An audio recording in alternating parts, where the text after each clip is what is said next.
Agricultural production relies heavily on land, water, and other natural resources that have a positive impact on the quality of the natural environment. 3/4 of the Earth is covered by water, and while about half of the dry Earth's surface is not able to produce food, fiber, or lumber because it's either under polar ice caps or high mountain ranges. And 3/4 of the remaining Earth cannot raise food, fiber, or lumber because it's too hot, too dry, too wet, or too cold. What remains of the Earth is available, and in 2012 there was 2.3 billion acres, with nearly 1.2 billion acres in agriculture use, with urban land increasing at a rapid rate. So if this is what remains of the Earth, half of it to produce all the food, fiber, and lumber that the world population uses every day, we're at a challenge. One farm feeds 166 people annually in the United States and abroad. However, with global population expecting to increase by 2.2 billion by 2050, that means the world's farmers will have to grow about 70% more food than what is produced now on what little soil that we have left available to raise all the food, fiber, and lumber on the face of the earth.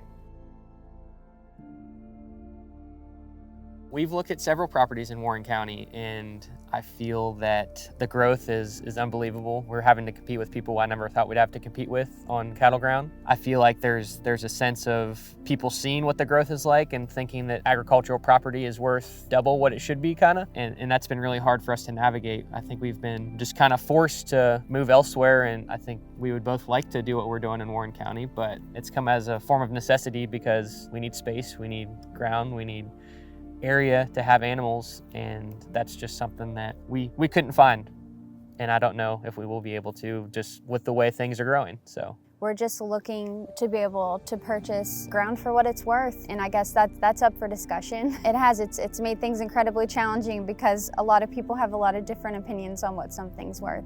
Elizabeth is incredibly grounded to this area, and I'm here because of her and her family and the milk and what she's trying to do, but I don't see many young people that are wanting to produce cattle, crops, etc., going down the same challenges that I'm having to go through, because it's pretty brutal.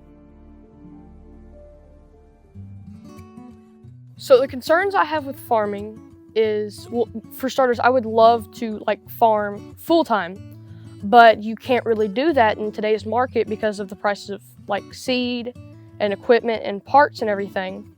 You would need another income to help support your farming, to help supply that equipment and seed and whatever else you may need to support your farm. The reason I like to farm is because I am the 5th generation on this farm, and it's a legacy thing that I would like to carry on for even more generations in the future. And it is very calming to me to actually go out there and work with the cattle, move hay, harvest, and stuff like that. Agriculture is a huge component. Obviously, we can't live if we don't eat, and then the hundreds of $millions that agriculture brings into our economy, very important component of how we live here in Warren County, the rural scenic value, how that fits together with those sometimes competing interests. So your best agricultural land is your flat land, rich, fertile soils for farming. That's also the land that's easiest to develop and cheapest to develop with housing as well as commercial. So oftentimes you see those competing interests kind of butt heads a little bit from time to time, and so we have to figure out that balance as a community.